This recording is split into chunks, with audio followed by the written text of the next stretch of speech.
El crimen fue menor es un podcast de poesía de Radio Huartes. Soy Fernando Montenegro, profesor de literatura en la universidad, lector y crítico literario. En este podcast invitamos a un lector o lectora tan desquiciado como yo y le pido que nos lea un poema que le haya arruinado la vida. Después de esa lectura comentamos el texto y nos dejamos llevar por él hasta que nos deje completamente mudos o hasta que nos barajen del estudio.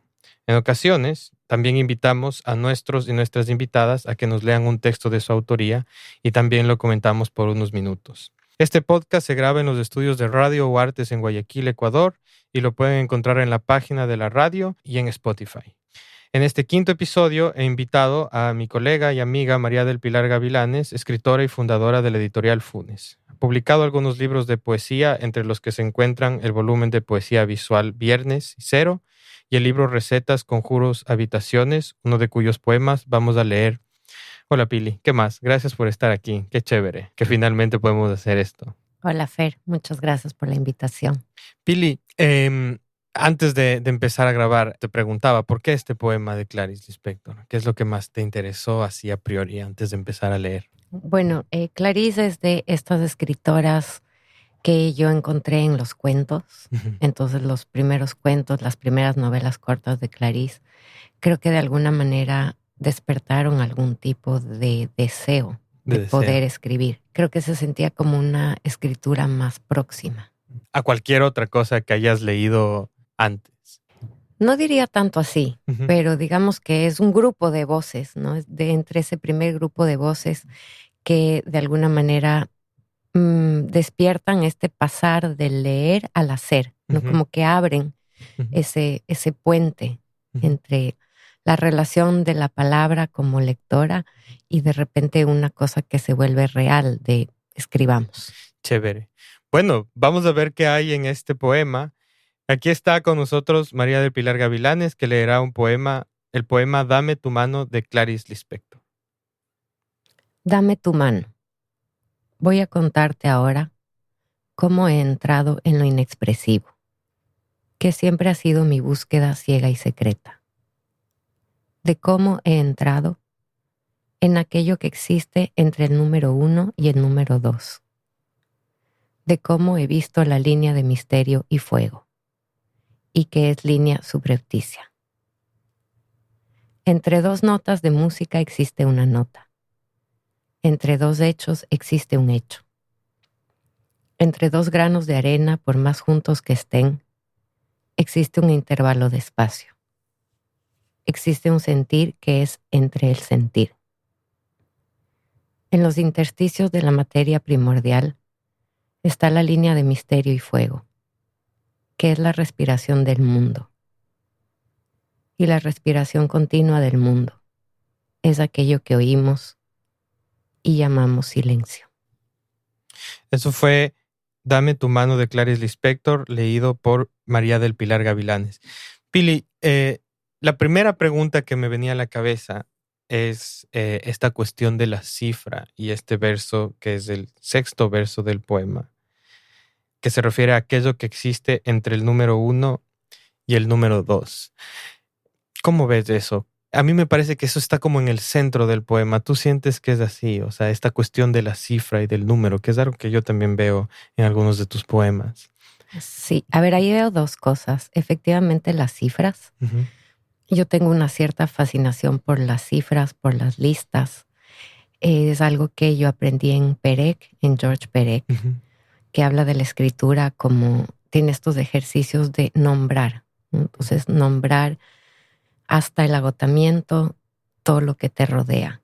O escribir como haces la lista de compras para el supermercado. Claro. Entonces, esa es una escritura que para mí es una influencia importantísima. Pienso también, a propósito de los números, en las películas de Pedro Costa, que también son una gran influencia para mí. En Juventud en Marcha y en Caballo Dinero hay este personaje, Ventura, que es un hombre mayor y que hace el relato de su vida. Es un hombre que de Cabo Verde migró a Lisboa. Y cuando él cuenta historias de su vida, las cifras son muy importantes. La fecha, el día, el año que llegó a Lisboa, cuánto tiempo lleva ahí, cuánto ganaba en su primer sueldo, cuánto ganaba después, los hijos que tuvo. Todos sus relatos están atravesados por los números. Entonces es este personaje maravilloso, es una especie de poeta místico, que a la vez es un obrero. Y hay esa idea de contar como contador y de contar como el relato. Me parece fascinante. Yo recuerdo ahorita que dijiste eso, ¿no? Recuerdo que hablando con o mejor dicho, en un texto que escribió el Álvaro Alemán sobre Nelson Estupiñán Bass, decía, lo que más me parece interesante de Nelson Estupiñán es que era contador de oficio, contador de cuentos y contador de oficio. Y el número resulta ser algo muy importante, el número, la plata, resulta ser algo muy interesante en la obra de ese escritor esmeraldeño. Pero acá también parece tener como otras funciones, ¿no? Así me parece que tiene que ver con la precisión, ¿no? Con decir exactamente la cosa como es. Me preguntaba si a ti te parecía que en Clarís, yo veo eso bastante en su prosa, ¿no? Pero también en este poema, si te parece algo que sea importante en la poesía de Clarís y en general en la escritura, ¿no? Si ser preciso a ti te parece un valor de la escritura de poesía, especialmente de poesía quizás. No sé si lo plantearía como un valor, pero sin duda es una tendencia un tanto neurótica también. Claro. Creo que es una de las derivas de esta necesidad de nombrar. Creo que el deseo de contar a veces está acompañado de esta necesidad de nombrar. Tal vez para asegurarse de la existencia de las cosas como anclas de un cierto sentido de realidad o ciertas anclas que van sosteniendo una ficción también, un poema o una narrativa. No creo que son como puntos de anclaje en la estructura del lenguaje y en la relación con el lenguaje y por extensión con esta posibilidad de certeza de la existencia del mundo. No me quiero adelantar tanto al poema que nos vas a leer, a tu poema, ¿no? Que incorpora pues justo este formato de la receta, donde es clave que, digamos, una receta tenga exactamente 200 gramos de algún ingrediente, porque justo el sabor o la experiencia en ese plato se juega en esa precisión. Pero mencionaba esto porque me parece súper interesante la idea de que a veces nosotros en la literatura, en la poesía en especial, tendemos a, no sé si menospreciar es la palabra, pero a sentir que estamos por fuera de los dominios de lo numérico. No sé, yo crecí odiando las matemáticas. No sé si fue tu caso, ¿no? Pero hay como creo que para nada, ¿no? Porque hay esta idea de quienes estamos en el mundo de la literatura, justo no tenemos nada que ver con los números. Y es medio todo lo contrario. Y has encontrado este ejemplo fascinante de Clarice Lispector, mencionaste también a Perec. ¿Dónde más lo ves? O sea, ¿dónde más encuentras que el número tiene como una función esta, ¿no? De justo de anclarnos a una realidad que parece más concreta. O sea, cuando algo vale $10, esa es una realidad concreta. No sé si te ocurría algo más. Volviendo a Perec, en cuanto a lo que dices, creo que hay una voluntad muy explícita de Perec de bajar la literatura de un poco lo que describes, ¿no? De esta especie de arte separado del mundo o de una cosa más elevada o más espiritual. En toda la obra de Perec hay una voluntad de decir, no, la escritura es una práctica artesanal. La escritura se hace nombrando lo que te rodea. Entonces creo que ahí también hay una como desmitificación de la práctica de la escritura, de la figura del escritor. Y creo que lo hacen en todo su trabajo, ¿no? Estas novelas que son como ejercicios de lo imposible. Por ejemplo, esta novela, la desaparición, en donde se come una vocal, ¿no? Entonces, en francés, la letra que desaparece es la E, que es la vocal más usada. Y entonces es, escriba una novela sin usar la vocal más usada. ¿Sí? Que es la A, ¿no? En español la A. Ajá, entonces es como la literatura reducida a un ejercicio, a un juego, ¿no? A una práctica que está muy ligada al cotidiano. Y si hablamos de Perec, no es como por casualidad, sino porque fue, digamos, cuando te invité a tener esta conversación, uno de los autores, los primeros en los que pensaste, o quizás el primero en el que pensaste fue en Perec.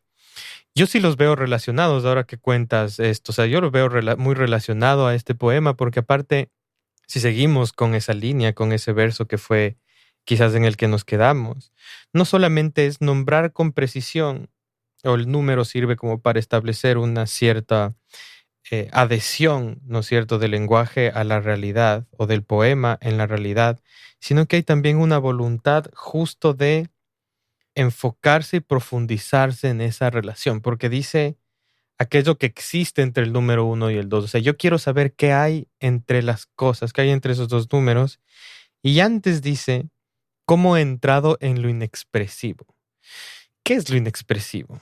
¿O qué sería lo inexpresivo? Es que es una palabra muy, muy curiosa y muy cargada de misterio, me parece, en este poema. Eso es lo que hace Clarice, o sea, meterse ahí adentro donde no hay, parece que sentido. Sí, está como decías, el número 1 y el número 2, pero todo se juega en el entre. Claro. Entonces es una cuestión de relación, de esta relación que dice el poema, es lo inexpresivo. Entre dos notas de música existe una nota. Ujú. Entre dos granos de arena, por más juntos que estén, existe un intervalo de espacio. Ujú. Entonces es el trabajo del intersticio, que a mí me convoca mucho porque yo tengo una formación más bien visual, Ujú. de montaje de imágenes. Claro. Entonces hay esta idea de Jean-Luc Godard que dice, el cine filma lo invisible. Ajá. Y lo invisible pueden ser, por ejemplo, los sentimientos. Están entre, no están en una... Claro, no están en un ente, no están en ¿no? una mirada, no están en una sonrisa, no están en una gestualidad. Eso es lo que el cine filma. Ujú. Pero en realidad lo que la cámara puede captar en la película. Pero en realidad lo que se filma es la relación entre dos personajes. Por ejemplo, eso es lo invisible, ¿no? Claro. Entonces a mí lo que me llamó mucho de este poema es el entre.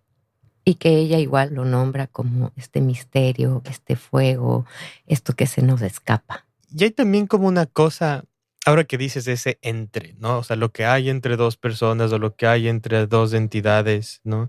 A mí sobre todo estos versos que ahorita leías, que tengo que volver a leer, entre dos granos de arena, por más juntos que estén, existe un intervalo de espacio, ¿no? Por más juntos que estén y por más indistinguibles que sean, me hace pensar a mí en algo que yo leí hace mucho tiempo en Heidegger, ¿no? Que fue la definición de intimidad. Porque este poema empieza con dame tu mano, ¿no? Un gesto, digamos que puede ser de intimidad o puede ser de cariño. Sin duda es un gesto afectivo, ese de dame tu mano, y donde, digamos, se puede casi ver, casi sentir, ¿no? Esos cuerpos tocándose y entrando en un estado de intimidad por momentos feroz. Y lo que Heidegger decía es, ojo con pensar que en la intimidad es la fusión entre dos entidades, sino que justo se juega en eso que les separa, ¿no? Uh-huh. Para ti es importante esa idea, pensar en la intimidad como algo que está fundamentalmente más separado que unido. Sí, o sea, de hecho, si es que escribes es porque te estás dirigiendo a alguien y para eso es necesaria una distancia. Ujú. De hecho, si es que hablas es porque hay una distancia. El rato que hablamos de fusión, no tendrías por qué querer expresarle algo a alguien. Ujú. Claro, Entonces, claro, es como la condición misma de la palabra y de la relación. claro. Y es como la propia relación entre el lector y el poeta o entre el lector y el texto, ¿no es cierto? Es necesaria una mínima separación, incluso en una experiencia que es compartida, ¿no? Que a mí me parece eso bien interesante. ¿Qué más? ¿Qué más encontraste en este poema que tú, no sé, me da la impresión que es un poema que lo has tenido en tu mente durante mucho tiempo y que finalmente lo trabajas en tu propio poema, ¿no es cierto? En tu propio libro. ¿Cómo ha cambiado el poema con el paso del tiempo? ¿Sientes que lo ha hecho o sientes que más bien se mantiene repitiéndote una, no sé si una verdad fundamental, pero sí un mensaje como muy poderoso? Sí, eso tiene que ver un poco con mis formas de trabajar. Yo retengo como partes de poemas, Ok, ¿no? Porque yo hago poesía visual, claro. que algún rato comentábamos contigo también esta diferencia entre los múltiples versos de un poema y luego estos poemas que son 2 o 3 líneas. Ujú. Entonces hay este poema como otros, son estos poemas que me quedan resonando por fragmentos. O sea, hay fragmentos que me quedan como dando vueltas.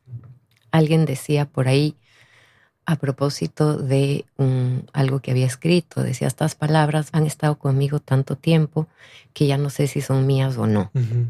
Entonces, en mi práctica de la escritura hay mucho de apropiación. Entonces, es esta idea del entre, del el número 1 y el número 2, ¿no? Y de estar un poco también como jugando. ¿Qué puede ser el 1? ¿Qué puede ser el 2? ¿De qué se trata este entre? Y entonces el poema está como habitando en estos múltiples, me imagino unas habitaciones donde viven un montón de fragmentos. Ujú. Y en algún rato yo vuelvo a pasar por ahí y resulta que estoy pensando en una receta, ¿no? Estoy trabajando en este poemario de recetas, conjuros, habitaciones. Y hay algo que falta en esa receta. Entonces yo estoy pensando en mi abuelo y en mi abuela y me doy cuenta que lo que faltaba en esa receta era una otra voz, que en este caso es la de Clarice. Claro. Y entonces cuando yo escribo mi poema, en realidad uso fragmentos del poema de Dame tu mano, no como epígrafe, sino como parte mismo de mi Claro, poema. no, pues no es un epígrafe, ¿no No, es cierto? Está insertado en sí, el cuerpo del poema, ¿no es cierto? sí. ¿Te parece que leamos ese poema ahorita, que se llama La abuela y el abuelo? La abuela y el abuelo. Dame tu mano. Voy ahora a contarte de aquello que existe entre el número 1 y el número 2. 1 litro de agua, 4 cucharadas de taraxaco. Hierva el diente de león durante 1 minuto. Vierta en una jarra de vidrio y cúbrala con un plato. A, B, C, D, calcio, hierro, magnesio, potasio, zinc. Riñones, sangre, arterias, piel, hígado, articulaciones, intestinos. Amarillo inmortal entre los adoquines del patio. Bellísimo. Esto fue el poema La abuela y el abuelo. ¿Publicado en qué año este libro, Pili? No está publicado. Ah, no está publicado. No, es un Está secreto. terminado, pero no está publicado. Ah, excelente. Pero bueno, fue escrito en los últimos años. Sí. En el último año, sí. Me pasan muchas cosas con este poema, pero principalmente me llamó la atención. No voy a decir ya el trabajo con el espacio, que esto es algo que también ya explicaste y trabajas con otros poemas, sino justo ese regreso a la lista que decías, ¿no? Al litro de agua, 4 cucharadas de taraxaco. Y me hizo pensar que cuando uno tiene un recuerdo, como puede ser el de un abuelo y una abuela, raras veces recuerda una escena completa, como una frecuencia de acontecimientos completos, sino que se va acordando de imágenes muchísimo más concretas, muchísimo más, diríamos, entre comillas, insignificantes, pero que solo empiezan a hacer sentido cuando las juntamos entre sí, ¿no? En esta lista, por ejemplo, que a mí me pareció maravillosa, ¿no? A, B, C, D, calcio, hierro, potasio, zinc. ¿De dónde salió la idea de tener una mirada tan microscópica sobre la memoria? Es justo como dices, son estas imágenes que quedan como fragmentos de recuerdos. Y en estas imágenes hay unos objetos. Entonces, esos objetos tienen unas características específicas. Son objetos del cotidiano y que a través del objeto podemos recordar ciertos rituales, ciertas prácticas repetidas, en este caso por los abuelos. Claro. Entonces, la idea es retomar el gesto. Ujú, ujú. Y cuando tú te vas a comprar hierbas, Ujú. compras taraxaco en las tiendas, Una tienda. te dan una bolsita medio artesanal y en la etiqueta está la receta. Ujú. Entonces es como pasar de una sabiduría que era la de los abuelos, que de repente yo la vuelvo a encontrar en esta bolsita de taraxaco. Claro. Entonces me acuerdo que mi abuelo arrancaba el taraxaco del jardín.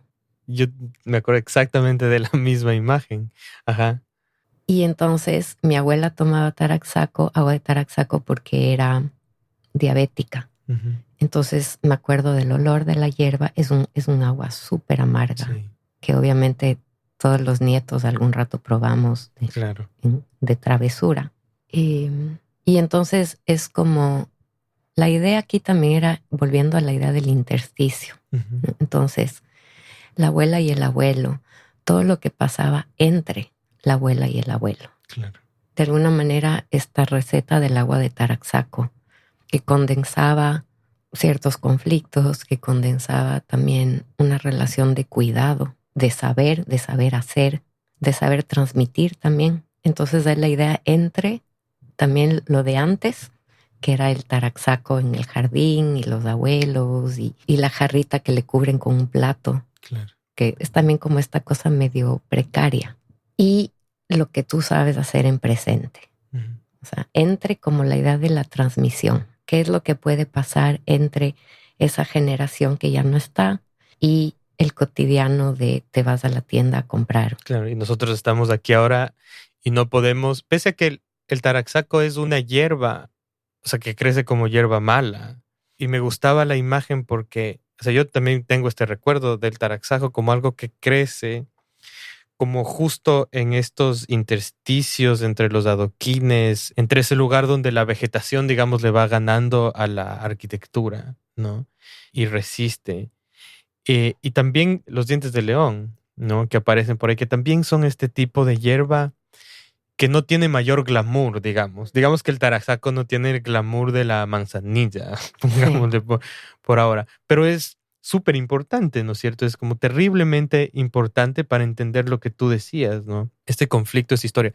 Me gusta también del poema y quería preguntarte si esos espacios que tú vas construyendo en tu poesía en general, pero en este poema en concreto, justo para que el lector vaya reconstruyendo esa imagen con su propio recuerdo particular, que es lo que me pasó exactamente a mí.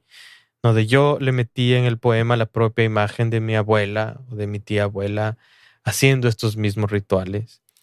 Y también uno tiene que reparar sin duda en que esos rituales van desapareciendo, o sea, van dejando de existir.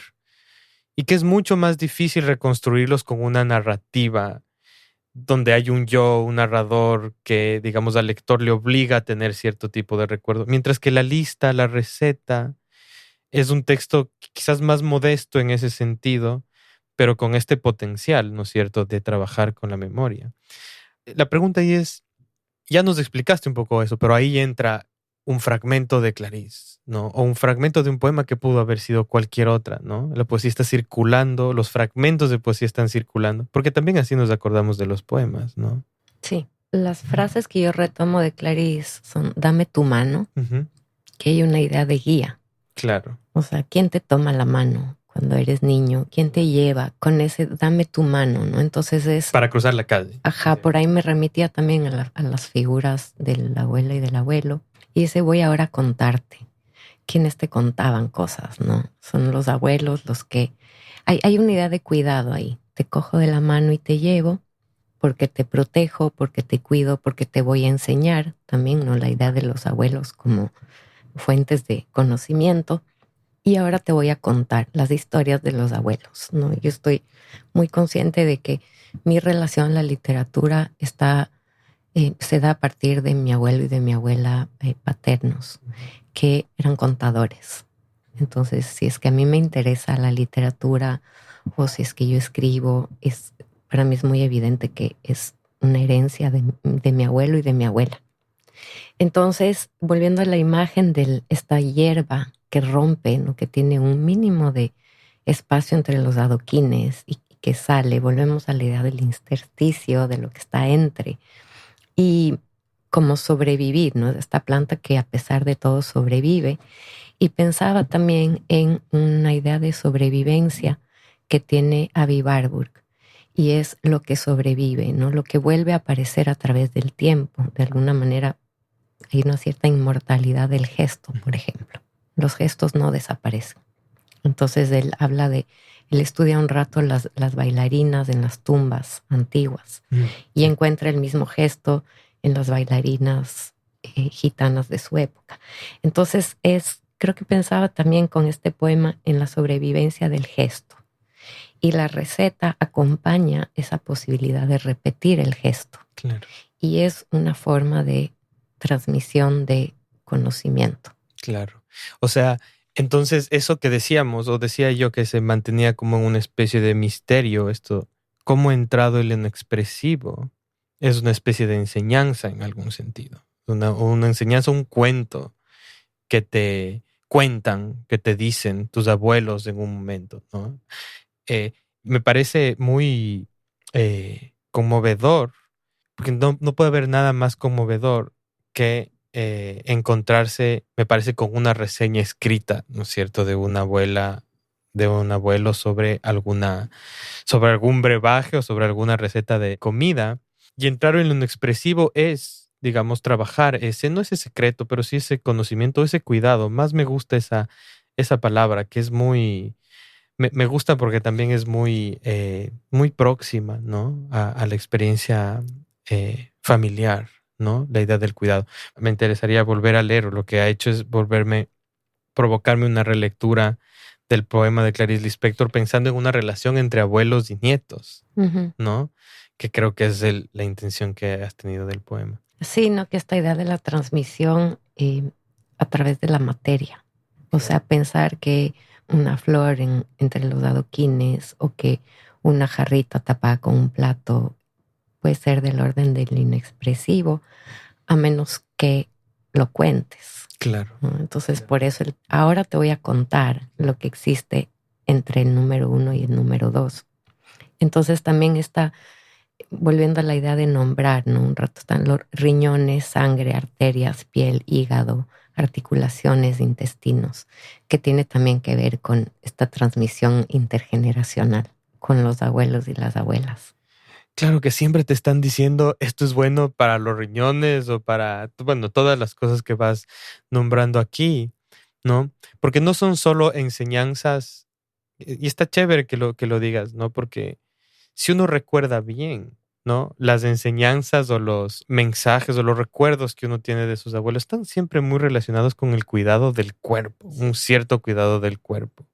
Que por supuesto no es un cuerpo en un sentido, en el sentido médico de la medicina, ¿no? Sino el cuerpo como la forma que tenemos de existir, particularmente cuando somos niños, ¿no? La idea de que el abuelo, la abuela es el que te cura cuando te da dolor de panza o cuando te lastimas y siempre tiene sus soluciones, digamos, de cosecha propia.